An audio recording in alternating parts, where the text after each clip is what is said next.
आमर लोकप्रिय लोक मानकर मुख्यमंत्री मोहन चरण माझी मध्य किभली भाव ए सुभद्रा योजना को आरंभ करी असंख्य माँ मानकर जीवन जीविका किभली भाव सुदृढ़ हम आग को किभली शक्तिशाली हेबे स्वाभिमान सम्मान सहित बंचिबे से विभिन्न कार्यक्रम हाथ को नहीं ता सहित बालिका समृद्धि योजना ठो आरंभ करी किभली भाव अपपुष्टि की रोकवा आपणकर विभिन्न योजना एवं अंगनवाड़ी केन्द्र सुदृढ़ीकरण बहुत योजना कार्यकारी करुछंती। आज माँ माने जो माने ये उपस्थित अच्छा अंगनवाड़ी एवं विभिन्न माँ माने जो माने सब उपस्थित अच्छा महिला सशक्तिकरण गोटे प्रतीक हिसाब रे एवं जो माने गुरुजन माने मध्य अच्छंती आगे समस्त को मुझे आह्वान करी जननी जन्मभूमि सरगु महियान कोटि कंठे गाओ आजी तार जय गान जननी जन्मभूमि सरगु महियान। आज आमको यही कथार महत्व को अनुभव करी पवित्र रक्षाबंधन उत्सव रे पवित्र गम्हा पूर्णिमा रे आम सहित ए नयागढ़ को भल पाई मान्यवर मुख्यमंत्री जी जगन्नाथंकर परम भक्त श्रीजुक्त मोहन चरण माझी आज सुभद्रा लोकार्पण जो उत्सव पंचम किस्तिर होची आज डीबीटी माध्यम रे ट्रांसफर हब से पवित्र उत्सव रे माँ मानू सम्मान स्वाभिमान सह बंचिबार राह दबाकू मान्यवर प्रधानमंत्री नरेंद्र मोदी जी मार्गदर्शन रे एठे उपस्थित अच्छंती आपण मानू मु सूचई दबाकू चाहे जे ए नयागढ़ पीठ होची नीलमाधवंकर पीठ जोठे आपण जानिथिबे प्रथमे जगन्नाथ को एठू जाइकिरी जगन्नाथंकर प्रतिष्ठा हेची पवित्र नीलकंदर रे पुरी रे एवं सेही क्षेत्र विकास पाई आज मान्यवर मुख्यमंत्री किभली भाव रे सेठे इंटरप्रिटेशन सेंटर हब एवं किभली भाव रे चारि थाकिया को रास्ता को बढ़ाई 6 थाकिया रास्ता हब पुरी की सब भक्त माने जाइकिरी जगन्नाथंकर दर्शन करि परिबे एवं सेही तांकु बोध आज महाप्रभु जगन्नाथ बलियार भुज जगन्नाथ पठै आज नयागढ़ को भक्त मान सहित माँ मान सहित एकाटे ही सुरक्षार भार को आउ थे मने पकई दवाई जी लोकप्रिय मान्यवर मुख्यमंत्री जगन्नाथ होउछंती जगतर नाथ तांकर परम भक्त तांकु आज पुणी पुनः स्मरण करई दवाई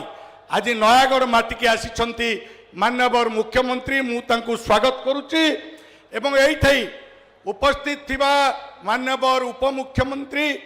प्रभाती परिड़ा महाशया एवं उपस्थित पुरीर यशस्वी सांसद संबित पात्र महाशय एवं उपस्थित आमर योजना कमिटीर एठे अध्यक्ष जी अच्छा जिला योजना कमिटीर सान भाई दुष्मंत बाबू उपस्थित आमर समस्तंकर प्रिय आज सुभद्रा शक्तिर प्रतीक हिसाब रे नयागढ़ छोट छोट जो विकास मूलक काम रे सामिल होइकरी आग को नवाई संकल्प करिथिबा आम मानकर बाचस्पति महाशया श्रीमती सुरमा पाढ़ी महाशया एवं उपस्थित डिपार्टमेंट रो सेक्रेटरी महाशया एवं डायरेक्टर महाशया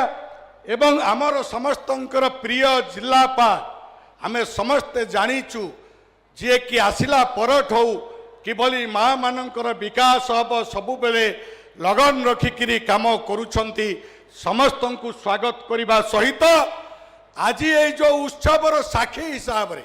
आग को किभली भाव रे आमर जो संस्कृति रे अच्छी मातृदेवो भव माता भूमि पुत्र अहम पृथिव्या तेणु आज से मातृशक्तिर जागरण रे देशर जागरण हम माननीय प्रधानमंत्री जो आह्वान देइछंती सेही क्रम रे आमर लोकप्रिय ଲୋକମାନଙ୍କର ମୁଖ୍ୟମନ୍ତ୍ରୀ ମୋହନ ଚରଣ ମାଝୀ ମଧ୍ୟ କିଭଳି ଭାବରେ ଏ ସୁଭଦ୍ରା ଯୋଜନାକୁ ଆରମ୍ଭ କରି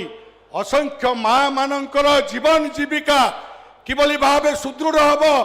ଆଗକୁ କିଭଳି ଶକ୍ତିଶାଳୀ ହେବେ, ସ୍ୱାଭିମାନ ସମ୍ମାନର ସହିତ ବଞ୍ଚିବେ, ସେଇଥିପାଇଁ ବିଭିନ୍ନ କାର୍ଯ୍ୟକ୍ରମ ହାତକୁ ନେଇଛନ୍ତି। ତା ସହିତ ବାଳିକା ସମୃଦ୍ଧି ଯୋଜନାଠୁ ଆରମ୍ଭ କରିକିରି କିଭଳି ଭାବରେ ଅପପୁଷ୍ଟିକି ରୋକିବା ପାଇଁ ଆପଣଙ୍କର ବିଭିନ୍ନ ଯୋଜନା ଏବଂ ଅଙ୍ଗନବାଡ଼ି କେନ୍ଦ୍ରର ସୁଦୃଢ଼ୀକରଣ ପାଇଁ ବହୁତ ଯୋଜନା କାର୍ଯ୍ୟକାରୀ କରୁଛନ୍ତି। ଆଜି ମା ମାନେ ଯେଉଁମାନେ ଏଠି ଉପସ୍ଥିତ ଅଛନ୍ତି,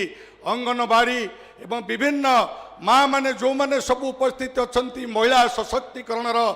ଗୋଟେ ପ୍ରତୀକ ହିସାବରେ ଏବଂ ଯେଉଁମାନେ ଗୁରୁଜନ ମାନେ ମଧ୍ୟ ଅଛନ୍ତି ଆଗରେ, ସମସ୍ତଙ୍କୁ ମୁଁ ଆଜି ଆହ୍ୱାନ କରିବି ଯେ ମୋ ଜିଲ୍ଲାର ଯେଉଁ ବର୍ତ୍ତମାନ ଯେଉଁଭଳି ଭାବରେ ମା ମାନେ ସୁଭଦ୍ରା ଶକ୍ତି ମେଳାରେ ମୁଁ ଆସିଥିଲି ନୟାଗଡ଼ରେ, କେତେ ବଢ଼ିଆ ଉତ୍ପାଦ ସେମାନେ ତିଆରି କରୁଛନ୍ତି ଯେଉଁଟା ବାହାରକୁ ଯାଉଛି। ତେଣୁ ଆଜି ଏ କ୍ରମରେ ମୁଁ କେବଳ ନିବେଦନ କରିବି ମା ମାନଙ୍କୁ, ଯେଉଁ ମାତୃଶକ୍ତିର ଜାଗରଣ ହେଲେ ସମାଜର ଜାଗରଣ ହୁଏ। ଆମର ପରିବାର ହେଉଛି ମାତୃକୈନ୍ଦ୍ରିକ ପରିବାର। ତେଣୁ ମୁଁ ଆଜି ନିବେଦନ କରିବି ସମସ୍ତ ଗୁରୁଜନ ମାନଙ୍କୁ, ମା ମାନଙ୍କୁ ଏବଂ ଯେଉଁମାନେ ଏଠି ସମସ୍ତେ ଉପସ୍ଥିତ ଅଛନ୍ତି, ଏ ସୁଭଦ୍ରା କେବଳ ଗୋଟିଏ ମାଧ୍ୟମ ଆପଣମାନଙ୍କୁ ସମ୍ମାନ ଦେବାର ଏବଂ ତାକୁ ଆଜି ମାନ୍ୟବର ମୁଖ୍ୟମନ୍ତ୍ରୀ ଏଇଠି 1,04,00,000 ମା ମାନଙ୍କୁ ଏ ସୁଭଦ୍ରା ଅତୀତରେ ସୁଭଦ୍ରା ଶକ୍ତିର ଜାଗରଣ ପାଇଁ ସେମାନଙ୍କ ହାତକୁ ନିଜର ଘର ଖର୍ଚ୍ଚଠୁ ଆରମ୍ଭ କରି କିଛି ଛୋଟ କାଟିଆ ବେପାର ବାଣିଜ୍ୟ କରିକିରି କିଭଳି ଇନକମ୍ ବଢ଼େଇବେ, ଯେଉଁ କଥା ମାନ୍ୟବର ପ୍ରଧାନମନ୍ତ୍ରୀ ବାରମ୍ବାର କହୁଛନ୍ତି ଯେ ଆମେ ଉଦ୍ୟୋଗୀର ବିକାଶ କରାଇବା, ଉଦ୍ୟମିତାକୁ ବଢ଼େଇବା। ତେଣୁ ଇଣ୍ଡଷ୍ଟ୍ରିଆଲ ଛୋଟ ଛୋଟ ଉଦ୍ୟୋଗ ଘର ଆଗରେ ଦୋକାନଟେ ହେଉନା କାହିଁକି କରିକିରି ମା ମାନେ ଉପାର୍ଜନକ୍ଷମ ହେବେ ଏବଂ ପରିବାରର କେନ୍ଦ୍ରବିନ୍ଦୁ ହେଇକି ଯେଉଁ ଡାକରା ଦିଆହେଇଛି ମାନ୍ୟବର ପ୍ରଧାନମନ୍ତ୍ରୀ ଦେଇଛନ୍ତି, କିଷାନର ବିକାଶ, ଯୁବକର ବିକାଶ ଏବଂ ମହିଳାମାନଙ୍କର ବିକାଶ, ତା ସହିତ ତଳେ ଥିବା ଗରିବ ଲୋକଟିର ବିକାଶ,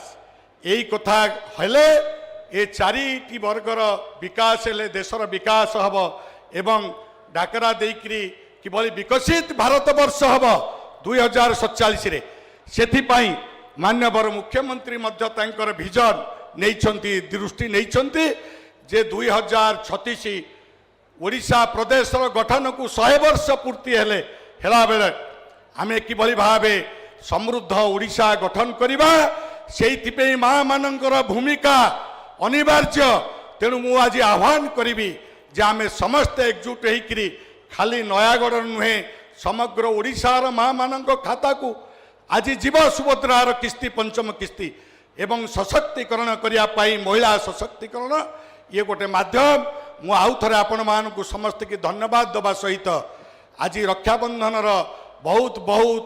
ବଧାଇ ଦେଇକିରି ବହୁତ ବହୁତ ଅଭିନନ୍ଦନ ଜଣାଇକିରି ମୋର ବକ୍ତବ୍ୟକୁ ସାଙ୍ଗ କରୁଛି। ଭାରତ ମାତା କି, ଭାରତ ମାତା କି, ବନ୍ଦେ ଉତ୍କଳ ଜନନୀ, ବନ୍ଦେ ଉତ୍କଳ ଜନନୀ, ଜୟ ଜଗନ୍ନାଥ। अरे वाओ अनु, केते सुंदर ड्राइंग बनेछु। एटा कोन बनेछु? एरा मु, एरा बापा, एरा बो, एरा जेजे बापा, एरा जेजे माँ। वाओ, औ एटा कोन हम फैमिली डॉक्टर? हाँ बो, एरा हम फैमिली हॉस्पिटल। रंग बदलिछि, रूप बदलिछि, हेले आपणक संपर्क बहुत पुराना। खाली ओडिशार नुह, पूर्व भारतर 50 लाख परिवार भरोसा, आमर अत्याधुनिक कौशल एवं अद्वितीय सेवा। 27 वर्षर संपर्क आमको करि परिछि